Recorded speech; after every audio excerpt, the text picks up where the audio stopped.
Merci, Monsieur le Président. Donc, je vais m'adresser à cette table ronde et je vous remercie de m'y avoir invité, de me donner l'occasion de m'exprimer sur un sujet, comme vous l'avez dit, très sensible. Et la tâche qui m'a été donnée n'est pas très simple, puisqu'on me demande de faire le point sur les instruments de non-prolifération qui, tout le monde le sait, sont assez vastes et assez compliqués. J'essaierai de faire simple et surtout de respecter le temps qui m'est imparti. Apparemment, nous avons une quinzaine de minutes, auquel cas le rapport écrit contiendra plus de détails, évidemment. Alors, sur le régime, précisément la thématique des instruments de non-prolifération, je commencerai tout d'abord par signaler l'accord sur le nucléaire iranien du 14 juillet 2015, un accord qui, je vous le rappelle, a été signé entre l'Iran et le groupe, alors j'essaye d'être fidèle à l'appellation, le groupe E3UE+3, c'est-à-dire donc l'Allemagne, l'Union européenne, plus donc la Chine, les États-Unis et la Fédération de Russie, en plus bien sûr de la France et du Royaume-Uni. Alors ce qui est intéressant, c'est d'abord le dernier instrument significatif qui a été signé en matière de non-prolifération, mais surtout, il a donné lieu à la fin d'une des crises les plus sérieuses, les plus graves en matière de prolifération, qui a commencé dans les années 2006, avec environ une dizaine de résolutions, je crois 7 résolutions du Conseil de sécurité qui avaient imposé toute une panoplie de sanctions, je reviendrai peut-être tout à l'heure, à l'Iran. Donc, à la suite de cet accord, le Conseil a adopté la résolution 2231, par laquelle donc il suspend ces sanctions, annule les résolutions précédentes et surtout acte l'engagement de la République islamique d'Iran, l'engagement selon lequel elle ne chercherait en aucun cas, alors je cite l'expression utilisée, que la République ne chercherait en aucun cas à obtenir, mettre au point ou acquérir des armes nucléaires. Cet accord a permis de résoudre, comme je l'ai dit, la crise la plus grave, mais il est aussi symptomatique de l'affrontement sur la question précisément de la non-prolifération entre États dotés et États non dotés. Ces deux catégories qui ont été mentionnées tout à l'heure par le professeur Pontier et qui sont au cœur d'ailleurs d'un certain nombre de questions que je vais évoquer. Alors, c'est un régime, si on prend l'ensemble, si on considère que ces instruments forment un régime, forment un bloc, on peut considérer que ce régime de non-prolifération est moins marqué par des préoccupations de désarmement au sens strict que par le souci de maîtriser, de contrôler et de restreindre la diffusion des technologies dites sensibles. Alors, on utilise le terme double usage, dual use, en anglais, qui veut dire donc des technologies qui sont à la fois à usage pacifique, mais qui peuvent évidemment aussi être utilisées à des fins militaires. Donc le régime vise principalement cet objectif en imposant un mécanisme de contrôle sur lequel je reviendrai tout à l'heure, mais je crois que nous avons des interventions sur l'AIEA et sur le commerce qui permettront d'entrer plus en détail. Donc l'objectif est d'abord d'éviter un détournement à des fins militaires de technologies, des technologies nucléaires, dites sensibles, ce qui a conduit d'ailleurs à la mise en place de quelque chose qui a d'entité, qui pose un problème au sens juridique du terme, qui est ces codes de conduite imposés, qui ont imposé un contrôle sur les exportations de matières nucléaire, je pense notamment au Club de Londres, au comité de Zanger, etc., alors on s'interroge évidemment sur le caractère juridique de ces codes de conduite, en plus du soft law d'ailleurs, donnant des directions aux États que des instruments sont juridiques purs du terme. Mais on pourra y revenir dans le débat peut-être. Pour répondre donc à ces multiples objectifs, ont été conçus depuis un demi-siècle environ une série d'instruments et d'arrangements qui visent les objectifs que j'ai signalés tout à l'heure, mais ce qui est intéressant, c'est que ces instruments et ces arrangements sont le fait d'acteurs très divers. Le Conseil de sécurité, bien sûr, les États eux-mêmes, dans le cadre des Nations Unies ou dans le cadre de conférences diplomatiques, et en dehors, bien sûr, des Nations Unies, l'Agence internationale de l'énergie atomique. Ce qu'on remarque, c'est que le droit de la non-prolifération est fluctuant, il est en évolution constante. C'est un droit qui est marqué surtout par des phases. Alors actuellement, on est dans la seconde phase. Une première phase assez remarquable d'avancée, c'est les années 70, 80. Ça a commencé à la fin des années 60 déjà, mais donc une phase d'avancée spectaculaire, de réalisation. Le TNP en est un exemple, mais les accords de zone dénucléarisés également. Et puis des phases de recul, de crise, à partir des années 2000, avec les crises que j'ai mentionnées sur l'Iran, mais aussi sur la Corée du Nord, nonobstant bien sûr la guerre contre l'Irak de 2003, qui a été, comme vous le savez, motivée par l'accusation fallacieuse d'armes de destruction massive. Donc un régime de non-prolifération à la fois riche et fragmenté, sur lequel j'aimerais m'attarder peut-être avant, dans la limite bien sûr des 15 minutes qui nous est impartie. J'avais envisagé dans la deuxième partie de voir comment ces crises se sont déroulées et surtout comment elles ont été, pour certaines d'entre elles, dénouées. Alors, un régime de non-prolifération à la fois riche et fragmenté. Ce qui est le plus saisissant à prime abord quand on regarde ce régime, c'est la grande variété d'instruments juridiques. C'est à la fois au niveau de leur forme et de leur portée. Alors, évidemment, les traités représentent une part importante, non négligeable, des sources de la non-prolifération, qu'ils soient d'ailleurs universels, comme le TNP, bilatéraux, je pense notamment aux accords avec l'Iran, ou alors régionaux, comme les zones dénucléarisées, sur lesquelles je reviendrai tout à l'heure. Donc une diversité à la fois au niveau de leur portée et on verra tout à l'heure au niveau de leurs objectifs. Les actes unilatéraux aussi représentent une part importante de ces instruments. Alors je pense bien sûr aux résolutions du Conseil de sécurité, mais aussi les actes unilatéraux des États par lesquels ils renoncent par eux-mêmes à l'arme nucléaire par des déclarations officielles qui constituent de véritables engagements de la part de ces États. Je pense notamment à l'Afrique du Sud qui a décidé de démanteler, comme vous le savez, ses armes nucléaires. Elle en avait 6, qu'elle construisait dans le centre de Pelindaba, d'où l'origine du terme Pelindaba, qui est un centre secret, où le régime d'apartheid a mis au point ses armes, mais également l'Allemagne et le Japon, comme vous le savez, de par leur constitution.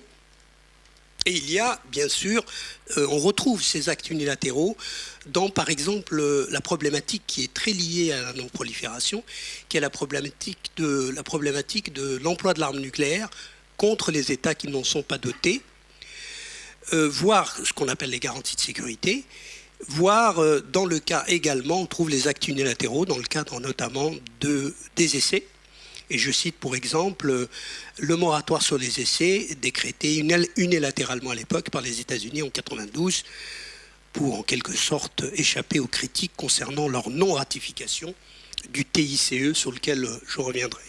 Je reviendrai peut-être rapidement tout à l'heure. Ainsi, à l'approche globale visant à traiter l'ensemble de la problématique juridique et politique que posent les armes nucléaires, on a préféré une stratégie de segmentation. Alors, ce qui est intéressant de noter, c'est que une tendance s'est affirmée concernant la mise au point et la négociation de ces traités, qui consiste à fractionner la question de la prolifération des armes nucléaires en plusieurs problématiques, afin d'échapper au débat, bien sûr, sur la légitimité de ces armes, qu'une approche globale n'aurait pas manqué d'ouvrir. Mais c'est vrai que le TNP aborde de manière globale, mais le TNP lui-même, j'y reviendrai, s'inscrit plutôt dans une approche universelle. Alors on a deux approches qui se sont imposées dans la négociation et dans la formulation des instruments. La première approche vise à traiter au plan universel la non-prolifération, c'est-à-dire au plan global. Il s'agit d'aborder à la fois la mise au point, la possession, l'essai. Alors nous avons l'exemple bien sûr pour l'essai du traité d'interdiction complète des essais, le TICE, qui s'applique au plan universel, mais qui évidemment vise surtout les États dotés ou qui ont l'intention de se doter d'une capacité nucléaire militaire. Et puis nous avons au cœur de ce processus d'approche universelle, bien sûr, le TNP. Et puis nous avons l'approche régionale. La deuxième approche, c'est l'approche qui vise à privilégier le cadre régional, la région devenant en quelque sorte le terrain d'expérimentation de la non-prolifération. Et les traités là sont extrêmement nombreux, sont très proches au niveau de leur architecture, puisqu'ils reproduisent sur le modèle du premier traité, c'est-à-dire le traité de Tlatelolco, qui a été mentionné, qui dénucléarise l'Amérique latine, qui a été signé à l'initiative du Mexique à l'origine, et qui prévoit le corpus principal du traité, plus un ensemble d'actes de protocoles additionnels, qui s'adressent, ces protocoles additionnels ont la particularité de s'adresser aux États nucléaires. Et contiennent généralement deux types d'engagements: ne pas introduire d'armes nucléaires dans la zone en question et ne pas procéder d'essais dans la zone. Alors il y a également un troisième engagement qui est plus ou moins apparent selon les traités en question, c'est le non-emploi, la garantie de non-emploi, qui va de soi du fait que la zone est dénucléarisée. Alors je vous rappelle rapidement qu'il s'agit du traité de Tlatelolco, du traité de Rarotonga pour le Pacifique Sud, de Bangkok pour l'Asie du Sud-Est, de Pelindaba pour l'Afrique et de Semipalatinsk pour l'Asie centrale. Sachez tout de même que pour ce qui concerne la plupart de ces régions, il n'y avait quasiment pas d'armes nucléaires à l'origine. Je pense notamment à l'Amérique du Sud, au sud du Rio Grande. Aucun État n'avait déclaré ni ne possédait officiellement d'armes nucléaires, bien que le Brésil et l'Argentine avaient des ambitions dans ce sens, auxquelles ils ont renoncé par la suite. Le Pacifique Sud, la question s'est posée par rapport au centre d'essai du Pacifique, centre d'essai français de Rarotonga, de Mururoa, et Fogatonfa, je crois qu'il y a deux îlots, voilà, et qui a suscité d'ailleurs une crise diplomatique entre l'Australie, la Nouvelle-Zélande et la France à l'époque. Et donc là, nous avons effectivement un cas de présence d'armes nucléaires par une puissance extra-régionale, mais qui exerçait une souveraineté dans la région, tout de même. Et de l'autre, nous avons l'Afrique. L'Afrique également, il y avait une présence d'armes nucléaires. D'abord, alors, ce qui est intéressant de noter pour le cas de l'Afrique, c'est que le premier projet des États africains pour la dénucléarisation de l'Afrique n'était pas dirigé contre l'Afrique du Sud, mais contre la France, qui procédait à des essais dans le désert algérien dans les années 60. Ensuite, c'était l'Afrique du Sud qui était devenu le focal. Et évidemment, comme je l'ai mentionné tout à l'heure, le problème ne se pose plus puisque l'Afrique du Sud a dénucléarisé et que le traité a permis donc de faire de l'Afrique une des premières régions au monde à se débarrasser, au sens propre, j'espère au sens plein du terme aussi, puisqu'il y a la question des sous-marins nucléaires qui croisent au large de l'Afrique, de l'arme nucléaire. Pour l'Asie centrale, bien sûr, Semipalatinsk, au cœur du processus, c'est surtout le Kazakhstan. Et le Kazakhstan est un État dénucléarisé au sens propre, puisque il figurait parmi les États fédérés donc, de l'URSS et à ce titre avait sur son territoire des armes nucléaires. C'est le même cas que l'Ukraine. Et le Kazakhstan, suite à la dissolution de l'URSS, n'était évidemment plus un État nucléaire. Nous avons, chose intéressante pour les zones dénucléarisées, le cas de la Mongolie. Alors la Mongolie, c'est un exemple d'un État qui s'est déclaré tout seul et unilatéralement zone dénucléarisée, pays dénucléarisé, par une déclaration officielle, plus ou moins reconnue par les États voisins, et qui fait donc de la Mongolie le seul État zone exempte d'armes nucléaires, c'est-à-dire une zone dénucléarisée à l'échelle des frontières nationales d'un pays, la Mongolie. Alors on relèvera que les traités de zone comportent bien sûr un certain nombre de protocoles. Alors la difficulté et le retard pris dans la mise en œuvre de ces traités est souvent lié au retard pris par certains États dotés de se joindre à ces protocoles, notamment les garanties de non-introduction d'armes nucléaires dans la zone. Alors ça a été notamment parmi les anecdotes une crise, l'épisode de la crise entre la Nouvelle-Zélande et les États-Unis, la Nouvelle-Zélande voulant imposer, dans la stricte logique, bien sûr, du traité de Rarotonga, que les puissances dotées, les navires de guerre qui font relâche dans les ports néo-zélandais, déclarent si oui ou non ils ont des armes nucléaires. Évidemment, c'est contraire à la dissuasion, et les États-Unis ont refusé, ce qui a interdit pendant un certain temps l'entrée des navires américains dans les ports d'Auckland et les ports néo-zélandais en général. Mais la crise a été résolus par la suite. Voilà donc pour ce qui concerne, je ne sais pas combien de temps j'ai, je voulais... Voilà, donc c'est bien ce que je craignais. Simplement, je voulais mentionner quand même à titre, même si ce n'est pas des instruments au sens juridique, c'est du soft law, les résolutions de l'Assemblée générale des Nations Unies, mais je pense qu'on y reviendra, qui mettent l'accent. Alors ce qui est intéressant, c'est que la première résolution de l'Assemblée générale des Nations Unies au moment de la création de l'ONU traitait de la question de l'utilisation de l'énergie nucléaire. Résolution numéro 1. 70 ans plus tard, en 2015, lors de la session, puisque la session actuelle vient de commencer, il y a eu plus de 54 résolutions adoptées par l'Assemblée générale des Nations Unies, dont la moitié, ou plus de la moitié, concernent des questions nucléaires ou des questions de prolifération.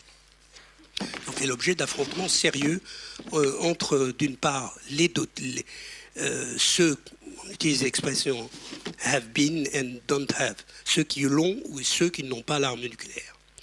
Voilà, alors très rapidement, je mentionnerai sur les crises actuelles, elles portent notamment pour le TNP sur l'interprétation de la question de l'égalité entre engagement de non-prolifération pure, qui est au cœur du traité, et de l'autre l'engagement de désarmement, qui est notamment inscrit dans l'article 6 du traité, et qui fait que, à l'occasion des conférences périodiques, il y en a une tous les 5 ans du TNP, ce débat revient avec des menaces de certains États de s'en retirer si l'engagement de désarmer figurant à l'article 6, alors il s'agit de savoir si c'est pour les États, par exemple, de savoir si c'est un engagement contraignant et lié au traité, il me semble que oui, puisque on parle d'engagement de bonne foi de négocier le désarmement nucléaire, et la Cour avait, lors de l'arrêt sur les armes nucléaires de 1996, avait précisé qu'il s'agit non seulement d'une obligation de moyens, mais aussi d'une obligation de résultat. Les États dotés, généralement, mettent plutôt l'accent sur l'obligation de moyens, alors que les États non dotés mettent l'accent sur l'obligation de résultat. Ce qui fait que sur cette question, évidemment, la négociation est bloquée. Alors, parmi les projets, enfin, pour terminer, oui, je terminerai par là, je pense qu'au niveau du débat, on pourra y revenir.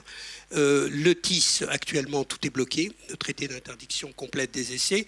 Je vous rappelle tout de même que ce traité a été signé en 1996, ça fait donc plus de 20 ans. Il n'est toujours pas entré en vigueur. Les grandes puissances nucléaires comme la Chine ou les États-Unis ne l'ont pas ratifié, alors que les 3 autres nucléaires officiels l'ont fait, France, Royaume-Uni et Russie. Donc on est en face d'un blocage, mais ce qui est beaucoup plus intéressant aussi, c'est que des États qui ont l'arme nucléaire, qui ne sont pas officiellement bienvenus au club, je pense notamment à l'Inde, au Pakistan, à Israël et à la Corée du Nord, ne l'ont ni signé ni ratifié.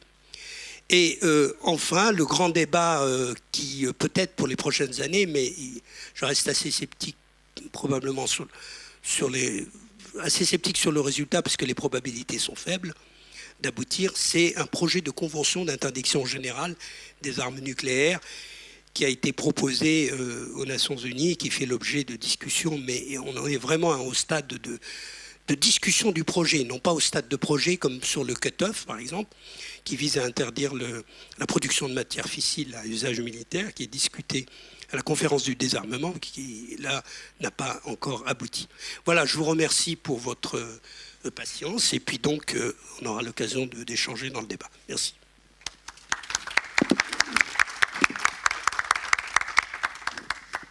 Merci. Donc, si vous avez des questions, on va pouvoir les poser. Je ferai d'abord juste une simple petite remarque. Il y a des États qui peuvent se donner plus facilement bonne conscience en se dénucléarisant que d'autres. Pour la Mongolie, quand même, il n'était pas très difficile, c'était pas très risqué, n'est-ce pas, de se déclarer dénucléarisé. Je vois mal comment la Mongolie aurait pu se doter d'une arme nucléaire. Bon, passons sur ce point. Oui, alors l'Afrique du Sud est un cas différent. La population est différente. La capacité de se doter d'une arme nucléaire est réelle en Afrique du Sud. En Mongolie, il n'y a pas de capacité de se doter d'une arme nucléaire propre de la part des gouvernants de la Mongolie. Par ailleurs, quand même, il y a une hypocrisie dans le monde parce que la quasi-totalité des États ont signé le TNP, le traité de non-prolifération. Or, parmi ceux qui l'ont signé, donc qui ne sont pas dotés d'armes nucléaires, officiellement, ils l'ont. Vous les avez cités. Hein, il y a Israël, dont on est sûr qu'il dispose de l'arme nucléaire. Il y a l'Inde et le Pakistan. Et je ne sais pas si vous avez vu, c'est assez intéressant. Il y a seulement quelques jours, il y a toujours des échauffourées entre l'Inde et le Pakistan sur les frontières. Il y a quelques jours seulement, c'est passé dans un entrefilet, mais le Pakistan a menacé l'Inde d'utiliser l'arme nucléaire si l'Inde continuait à envoyer des soldats sur la frontière. Alors, c'est une menace en l'air probablement, mais tout de même, c'est intéressant de relever ce type de comportement de la part d'un pays qui, officiellement, ne dispose pas de l'arme nucléaire et, en réalité, là. Je ne sais pas ce que vous en pensez.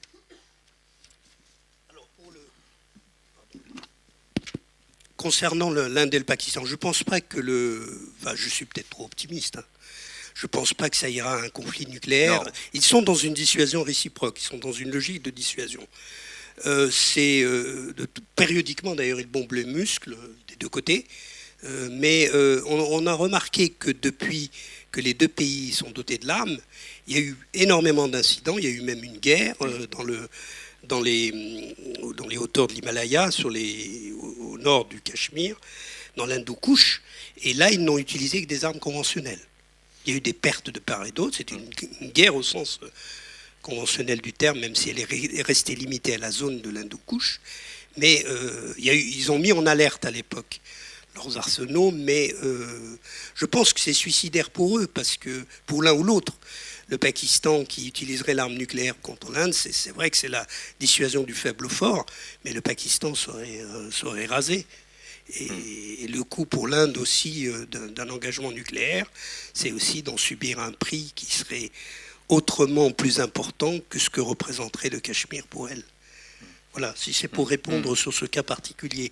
Mais concernant la Mongolie, si vous permettez, j'aimerais y revenir parce que on peut dire la même chose effectivement des États africains. Quels intérêts est-ce qu'eux-mêmes disent qu'ils renoncent à l'arme nucléaire s'ils n'ont pas la capacité de le faire ?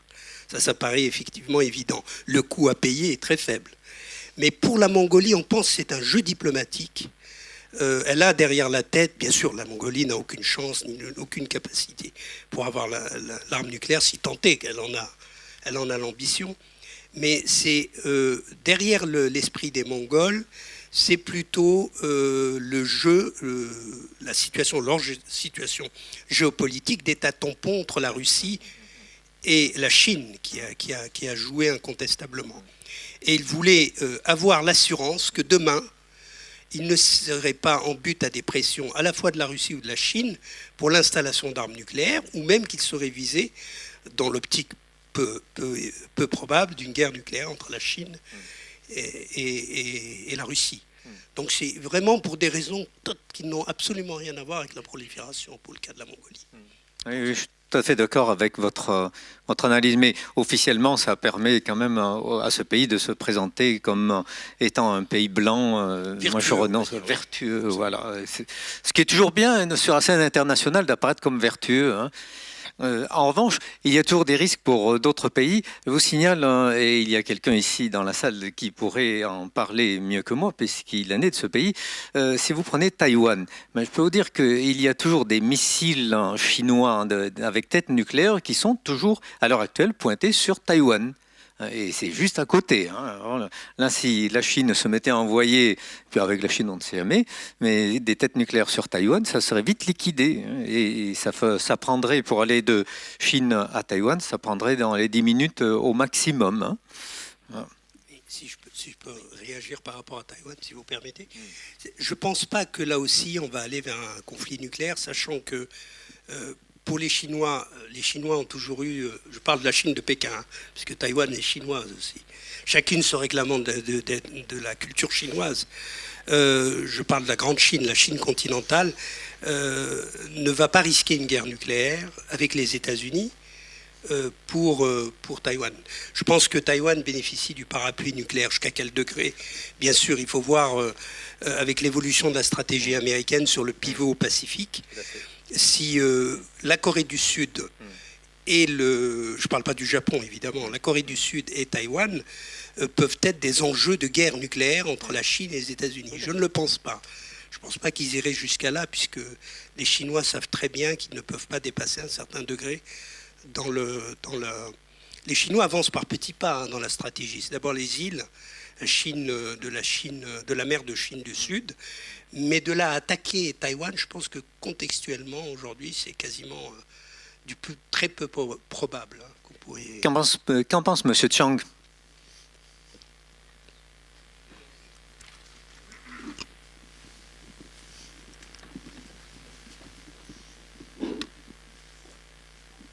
Oui, en fait, tout à fait, je suis d'accord avec monsieur que vous avez prévoqué. Et en fait, à Taïwan, n'est pas, toutes les situations n'étaient pas actives pour nous. On est toujours, on peut dire, sont contrôlés par les États-Unis. En fait, selon l'histoire, en 1964, dès que la République populaire de Chine, ça veut dire la Chine, il a fait la test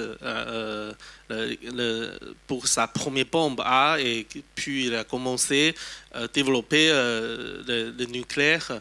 Et puis en même temps, à Taïwan, notre nom officiel, c'est République de Chine. La Chine, c'est République populaire de Chine. Taïwan, c'est République de Chine. Et donc, à Taïwan, on a essayé de aussi, pour ne pas attaquer par la Chine, donc on a commencé à faire recherche dans le domaine de nucléaire militaire. Et puis, on a établi en 1968, il y a un Institut national de sciences et de technologies nucléaires. Et puis, en 1969, on a établi un institut de recherche sur l'énergie nucléaire. Et puis, pour développer ce genre des armes, Taïwan, quand même, on était le membre fondateur des Nations Unies en 1945, mais à cause de la problème diplomatique, donc on est explosion de l'ONU en 1971.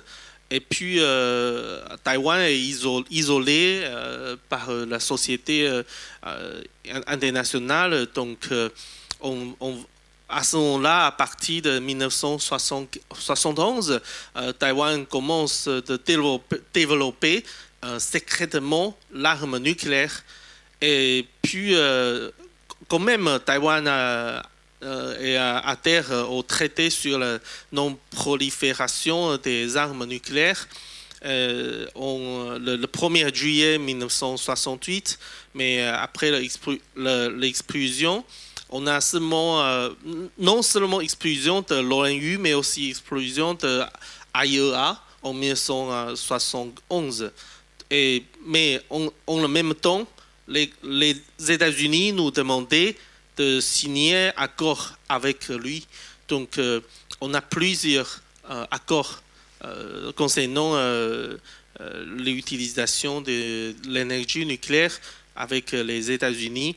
Et en fait, après ça, Taïwan trompait dans tout le contrôle des États-Unis. Par exemple, en 1974, le CIA il conclut que Taïwan effectue le petit programme nucléaire avec une option d'armes. Et puis, à Taïwan sera peut-être fabriqué un engine nucléaire au bout de 5 ans. Donc, le gouvernement américain, il fait enquête. Et puis, il fait partie des inspecteurs de AIEA et de américaine en 1976 et 1977. Et puis, il fait entrer dans les deux instituts à Taïwan Et puis, ils ont fait recherche sur ce que le gouvernement taïwanais a fait. Et il a trouvé qu'en 1986, le gouvernement taïwanais a fait un essai de hydronucléaire de petite dimension. Et donc, en 1987 et 1998, à Taïwan, le gouvernement américain a un espion qui est d'origine taïwanaise, qui s'appelle Xian Yi-chong, et puis il est l'un des 4 directeurs adjoints de l'Institut de recherche sur l'énergie nucléaire. Et puis ce monsieur, il donne de nombreux documents secrets concernant le développement des armes nucléaires de Taïwan à le Central Intelligence Agency des États-Unis. Donc le gouvernement américain fait partie des gens d'entrer dans les installations et puis détruire toutes les installations et tous les documents relatifs à la fabrication des armes nucléaires. Et donc à ce moment-là,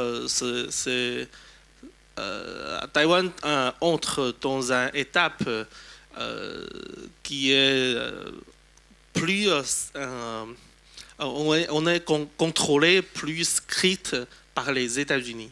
Donc ça, c'est une histoire noire. Donc peut-être pour les étrangers ne savent pas. Oui. Oui. Non, on ne savait pas. Merci de ces informations qui montrent aussi qu'il y a tout de même un certain nombre de pays dans le monde qui, tout en n'étant pas dotés de l'arme nucléaire, seraient en capacité de s'en doter d'une dans des délais relativement brefs. Et à Taïwan, mais aussi sans doute dans d'autres pays, il y a des ingénieurs hautement spécialisés dans le nucléaire.